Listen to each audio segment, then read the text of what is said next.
Hello students, now we will discuss a new topic which is electric field intensity at any point due to an electric dipole या तो short electric dipole।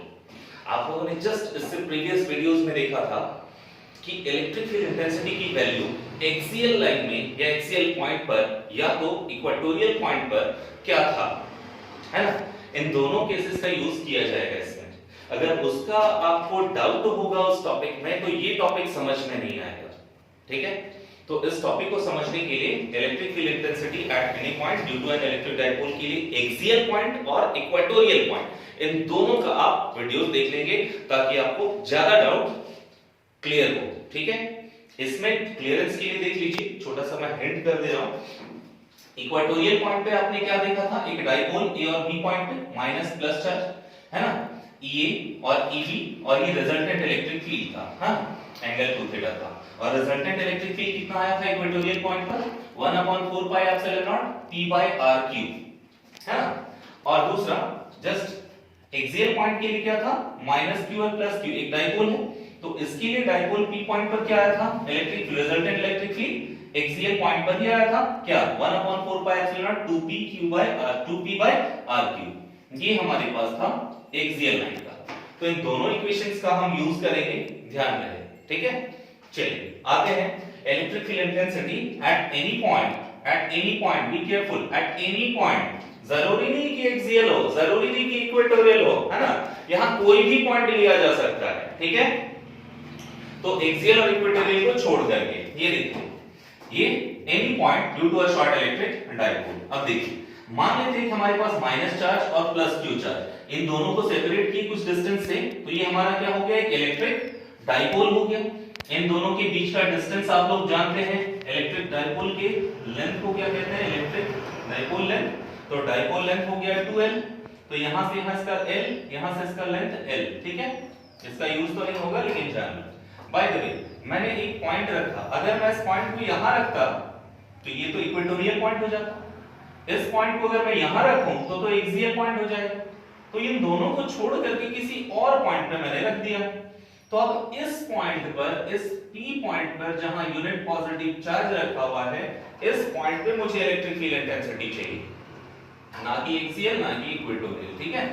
तो इस point पे मुझे चाहिए। अब ध्यान दें, अब इस पॉइंट पर आपने सबसे इंपॉर्टेंट पॉइंट देखा था इलेक्ट्रिक डाइपोल मोमेंट। तो इलेक्ट्रिक डाइपोल मोमेंट का डायरेक्शन यहां कैसे है, negative to positive. That means to say this is the direction of electric dipole moment, है ना। अब चूंकि इलेक्ट्रिक डाइपोल मोमेंट एक वेक्टर क्वांटिटी है ना, ये क्या है, वेक्टर क्वांटिटी है। तो वेक्टर क्वांटिटी को आप स्प्लिट करते हो दो पार्ट्स में या फिर रिजॉल्व करते हो दो कंपोनेंट्स में, क्लास 11th में पढ़े थे, है ना। तो इस वेक्टर p को हम रिजॉल्व करना चाह रहे हैं दो कंपोनेंट्स में, ठीक है। तो ये डाइपोल मोमेंट इस पॉइंट p से एंगल थीटा पर है, हां, ये कोई भी एंगल हो सकता है, 30 डिग्री, 40 डिग्री, 50 डिग्री, कुछ भी। सो this is angle theta. So p को रिजॉल्व कर रहा हूं, क्या क्या कंपोनेंट होगा, तो p का जो कंपोनेंट होगा उस यही p का मैग्नीट्यूड होगा। तो दो कंपोनेंट क्या है, यहां एक थीटा फॉर्मेट है, तो जहां एंगल फॉर्म होता है वो कंपोनेंट कौन सा होता है, वो कंपोनेंट कौन सा होता है, p cos थीटा, वो cos का कंपोनेंट होता है। अब दूसरा कंपोनेंट मुझे चाहिए, तो दूसरा कंपोनेंट क्या होगा, जस्ट इसके परपेंडिकुलर होगा, दिस इज, और ये क्या होगा, p sin थीटा। जो विदाउट एंगल होता है वो sin का टर्म, और जहां एंगल होता है वो cos का टर्म होता है ना। तो ये हमारा रिजोल्यूशन हो गया। अब इस रिजोल्यूशन के बाद आप कंसीडर कर लो कि मान लेते हैं कि ये एक डाइपोल अब बना जिसपे इस P का magnitude P cos theta along OP, और इसी P का मैग्नीट्यूड along O, है ना, इधर किसका है, O से P sin थीटा है, हाँ। तो ये इधर P sin थीटा इस P का मैग्नीट्यूड हुआ और इस P का मैग्नीट्यूड P cos थीटा इस साइड होगा, ठीक है। अब देखो, इस पॉइंट पे मुझे इलेक्ट्रिक डाइपोल मोमेंट, हाँ, क्या मिला, P cos थीटा। अब फील्ड लाइंस ये देखिए, इलेक्ट्रिक फील्ड इंटेंसिटी मुझे क्या मिलेगी, इसको मैंने क्या माना, एक डाइपोल मान लिया, ध्यान दीजिएगा, इसको मैंने एक डाइपोल माना। तो इस डाइपोल के लिए ये वाला जो कंपोनेंट है p sin थीटा, ये इक्वेटोरियल पॉइंट बना कि नहीं बना? ये इक्वेटोरियल जस्ट परपेंडिकुलर दिख रहा है, ये इक्वेटोरियल, इस डाइपोल के लिए ये इक्वेटोरियल पॉइंट, अगर इसमें मैं कोई भी पॉइंट ले लूं तो ये इक्वेटोरियल पॉइंट कहलाएगा, ठीक है। और दूसरी बात, अगर इसके दूसरे वाले कंपोनेंट को, इसको देखो, अगर मैं इसको आगे बढ़ा करके इसको एक कंपोनेंट मान लूं, इसको एक डाइपोल मान लूं, तो इस डाइपोल के लिए ये देखो ये क्या बन रहा है, ये एक इक्वेटोरियल पॉइंट का पॉइंट बन रहा है। देखो P पॉइंट पर इक्वेटोरियल पॉइंट बना इस डाइपोल के कारण, लेकिन अगर इस डाइपोल के कारण, क्योंकि मुझे इस तरफ से फील्ड फाइंड नहीं करनी, इस तरफ से फील्ड फाइंड करनी, इसलिए इधर वाले का टेंशन नहीं है, मुझे इसको निकालना है। तो P पॉइंट पर देखो, P पॉइंट पर अगर मैं इसको एक डाइपोल मानूं तो ये एक क्या मिला, 90 डिग्री पर ये इक्वेटोरियल पॉइंट मिला। और दूसरी बात, ये तो मिल गया, अब इस पॉइंट को देख लो, अगर मैं इसको एक डाइपोल मानूं तो इस डाइपोल पे ये पॉइंट क्या हुआ, एक्सियल पॉइंट हुआ। मतलब यहां जो इलेक्ट्रिक फील्ड निकलेगी वो देखो, रिजल्टेंट इलेक्ट्रिक फील्ड कैसे निकला था, ए और बी पॉइंट का रिजल्टेंट इलेक्ट्रिक फील्ड किधर निकला था, इधर, क्योंकि ईबी बड़ा था, है ना, ईबी बड़ा था और ये छोटा था, तो रिजल्टेंट तो उधर ही चला गया था। तो रिजल्टेंट जो एक्सियल लाइन में होगा तो उसी डायरेक्शन में हो जाएगा, जिस डायरेक्शन में P था, देखो जिस डायरेक्शन में P था उधर ही हो जाएगा। तो यहां जिस डायरेक्शन में P है उसी डायरेक्शन में ये हमारा रिजल्टेंट हुआ। ये क्लियर हुआ, ये हमारा रिजल्टेंट हुआ इसी डायरेक्शन में, ठीक है। ये यूनिट पॉजिटिव चार्ज, ये हुआ E, लेकिन किसके लिए, एक्सियल के लिए। हाँ E1 मान ले रहे हैं, इसको मैंने क्या माना, एक्सियल मान लिया, ठीक है। ये एक्सियल पॉइंट के लिए हुआ, ठीक है। अब देखो सेकंड वाले पे आते हैं। इस पॉइंट पे अगर मैं इसको एक डाइपोल माना था तो ये तो क्या हुआ, परपेंडिकुलर पॉइंट था, यानी परपेंडिकुलर पॉइंट तो इक्वेटोरियल। अब इक्वेटोरियल पॉइंट पे आ जाइए, यहां देखिए ए और बी डाइपोल था, इलेक्ट्रिक डाइपोल मोमेंट तो ऐसे डायरेक्शन में था, अगर डाइपोल मोमेंट इधर था तो देखिए इलेक्ट्रिक फील्ड का रिजल्टेंट वाला इलेक्ट्रिक फील्ड किधर था, ऐसे, मतलब ऐसे, ध्यान दे रहे हैं, डाइपोल मोमेंट ऐसे था तो ये इलेक्ट्रिक फील्ड का रिजल्टेंट इलेक्ट्रिक फील्ड इधर था। अब यहां पॉइंट पे आइए, अगर इस पॉइंट का डाइपोल मोमेंट इधर है तो रिजल्टेंट इलेक्ट्रिक फील्ड किधर होगा, इधर होगा 100%।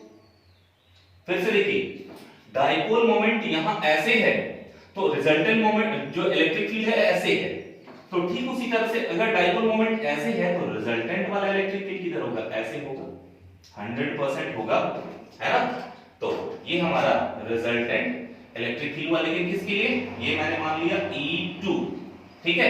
ये किसके लिए है भाई, इक्वेटोरियल पॉइंट के लिए, हाँ इक्वेटोरियल पॉइंट के लिए, ठीक है।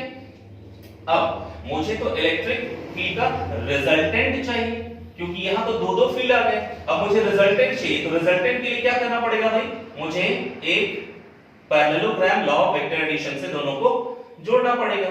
सो this is a resultant electric field, this is a resultant electric field. तो रिजल्टेंट को मैं पैरेललोग्राम लॉ से बनाऊंगा, इसलिए इसको पैरेललोग्राम बना दिया है ना, और यही हमारा अब रिजल्टेंट इलेक्ट्रिक फील्ड कहलाएगा E। इसको मैं क्या बोल रहा हूं, रिजल्टेंट इलेक्ट्रिक फील्ड इंटेंसिटी, यही मुझे फाइंड करनी है ना, रिजल्टेंट इलेक्ट्रिक फील्ड इंटेंसिटी। ये डायग्राम समझ में आ गया आपको, इस लेंथ का 12 का कोई यूज नहीं है, इसलिए मैं इसको रिमूव कर दे रहा हूं ताकि डायग्राम थोड़ा क्लियर दिखे, है ना। चलो ये आपका डाइपोल का अच्छा सा एग्जांपल देखिएगा, इलेक्ट्रिक फील्ड किसी एक एनी पॉइंट पर है। अब देखिएगा इसका डेरिवेशन, है ना। इलेक्ट्रिक फील्ड इंटेंसिटी मैं फाइंड कर रहा हूं, है ना, जिसका P पॉइंट पर मैंने r थीटा एक पोलर कोऑर्डिनेट मान लिया, इस P पॉइंट पर r थीटा एक पोलर कोऑर्डिनेट मान सकते हैं, ठीक है। अब देखो यहां पर थीटा क्या है, एंगल है, हाँ बना हुआ एंगल है किसके लिए, डाइपोल मोमेंट से बना हुआ एंगल है। ये तो डाइपोल मोमेंट जो है इस पे थीटा एंगल फॉर्म कर रहा है, थीटा को मान ली। दूसरा इलेक्ट्रिक फील्ड इंटेंसिटी मैं फाइंड कर रहा हूं एक्सियल लाइन पे, तो एक्सियल लाइन पे देखिए आप लोगों ने क्या देखा है कि एक्सियल लाइन पे 1/4 pi epsilon not 2p by r3, लेकिन यहां पर p की जगह एक्सियल वाला क्या आ रहा है, p cos थीटा। सिर्फ इस p की जगह क्या चेंज आ रहा है, p cos थीटा, इसलिए वहां p की जगह मैं यूज करने वाला हूं p cos थीटा, ध्यान दीजिएगा, वेरी इंपॉर्टेंट पॉइंट है ना। सो यहाँ पे मैं क्या यूज किया, 2p था तो p की जगह क्या यूज कर रहा हूं, p cos theta by r cube, ठीक है। एक्टिंग अलोंग, देखिए p से लेके इधर मान लेता हूं d, तो pd और इसको मान ले रहा हूं c, है ना। तो एक्टिंग अलोंग pd हो गया। Electric field intensity for equatorial line, equatorial line के लिए क्या निकाले थे, E2 is equal to 1/4 pi epsilon p by r cube था, तो p की जगह पर इक्वेटोरियल वाला क्या हो गया, p sin थीटा, तो हम p sin थीटा लिख के बाय r क्यूब। अब रिजल्टेंट इलेक्ट्रिक फील्ड निकाल रहे हैं, लेकिन रिजल्टेंट के लिए क्या यूज करने वाले हैं, parallelogram law of vector addition, है ना, parallelogram law of vector addition, ठीक है। तो ये रिजल्टेंट निकालने के लिए, ये रिजल्टेंट e को निकालने के लिए, ठीक है, क्या यूज करेंगे, parallelogram law of vector addition, है ना। Parallelogram law of vector addition क्या है, e1 square plus e2 square plus 2 e1 into cos theta. Theta क्या है, e1 और e2 के बीच में एंगल, और e1 और e2 के बीच में एंगल यहां कितना है, कितना है 90 डिग्री, है ना। तो यहां पर क्या है 90 मैंने पुट किया, cos 90 क्या होता है, थीटा 90 हुआ, इसलिए cos 90 की वैल्यू कितनी होती है भाई, कितनी होती है 0, तो cos 90 0, तो ये वाला होल टर्म खत्म, बचा e1 square plus e2 square, e1 की वैल्यू पुट कर दी मैंने, e2 की वैल्यू पुट कर दी, है ना, दोनों का स्क्वायर हो गया। अब देखो यहां पर p और 4 पाई एप्सिलॉन नॉट, इन दोनों का स्क्वायर यहां है और यहां भी स्क्वायर है, तो दोनों को कॉमन लेकर के रूट से बाहर निकाल सकते हैं, तो ये मैंने बाहर निकाल दिया, p by 4 pi epsilon naught और नीचे r क्यूब था, उसको भी रूट से बाहर निकाल दिया, तो बचा क्या 2 का स्क्वायर मतलब 4 cos थीटा का square means cos square theta plus यहां क्या बचा था, तो p by 4 pi epsilon r cube तो ले चुके थे, क्या बचा सिर्फ sin थीटा, तो यहां पर हो गया sin स्क्वायर थीटा क्योंकि उसका स्क्वायर था। अब देखो इस 4 cos स्क्वायर थीटा को मैं क्या लिख सकता हूं, 3 cos square theta plus cos square theta लिख सकता हूं, तो 3 cos square theta plus cos square theta लिखा, और ये sin स्क्वायर थीटा ऑलरेडी था, तो इसकी वैल्यू तो आप जानते हो क्या होता है 1, sin square theta plus cos square theta equal to 1, तो ये हो गया 1, तो बचा 3 cos स्क्वायर थीटा प्लस 1, है ना। तो यही हमारा रिजल्टेंट इलेक्ट्रिक फील्ड आ गया, E is equal to k p by r cube 3 cos square theta plus 1। इस 1/4 पाई एप्सिलॉन नॉट को मैंने लिखा है k, क्योंकि वो कूलम्स कांस्टेंट था, वो आप ऑलरेडी जानते हैं, है ना। अब देखते हैं इसका स्पेशल केस, हाँ अब क्या देखने वाले हैं हम, स्पेशल केस, ध्यान दीजिए स्पेशल केस में क्या है, हम देखने वाले हैं स्पेशल केसेस। तो स्पेशल केस में पहला नंबर वाला पॉइंट है for axial line. Axial line के लिए क्या था, थीटा हमारा क्या था, थीटा क्या था 0 डिग्री, है ना। एक्सियल लाइन के लिए थीटा 0 डिग्री हो जाएगा। अब जब थीटा 0 तो देयरफॉर E की वैल्यू क्या आएगी भाई, kp by r cube, kp by r cube और under root 3 cos square theta plus 1, तो 3 cos स्क्वायर, तो थीटा का 0 डिग्री का स्क्वायर हो जाएगा और प्लस 1, है ना। और यहां पर क्या हो जाएगा, ये E is equal to k p by r cube under root cos 0 1, so 3 plus 1 is 4, so under root 4 has value 2, so finally we have E equal to 2 k p by r cube. This is electric field intensity for what, axial line, for axial line। और now for equatorial, number 2 क्या है, for equatorial line. Equatorial क्या होता है, perpendicular होता है ना, किसी भी डाइपोल के परपेंडिकुलर होता है, तो थीटा उसके लिए कितना हो गया भाई 90 डिग्री हो गया, है ना। तो E equatorial is equal to kp by r cube, kp by r cube under root क्या था 3 cos थीटा का होल स्क्वायर, तो 3 cos थीटा कितना है 90 डिग्री का होल स्क्वायर और plus 1, so this is what, क्या हो जाएगा kp by r cube, kp by r cube into cos 90 0, so 3 into 0 0 plus 1 single under root 1, so finally क्या हो गया E इक्वेटोरियल इक्वल टू क्या आ गया K P by R Q। ध्यान दीजिए यहां पर एक रिलेशन आया हुआ है ना, एक्सियल और इक्वेटोरियल का। देख रहे हैं इक्वेटोरियल क्या है, एक्सियल लाइन वाला 2 टाइम्स है ना। एक्सियल लाइन और इक्वेटोरियल लाइन में रिलेशन क्या देख रहे हैं, सिर्फ डिफरेंस क्या है, अगर मैं इसके प्लेस पे अगर ये इक्वेटोरियल लिख दूं तो क्या रिलेशन मिलेगा मुझे, क्या रिलेशन मिलने वाला है, E axial equal to 2 into E equatorial. देख रहे हो, very very important relation. Previous time भी आपने देखा था, रिजल्टेंट में यही आया था हमारे पास, है ना। जो रिजल्टेंट आता है उसमें इलेक्ट्रिक फील्ड की वैल्यू जो होगी, है ना, एक्सियल लाइन की 2 टाइम्स इक्वेटोरियल लाइन की होती है ना। चलिए, ओके, थैंक यू।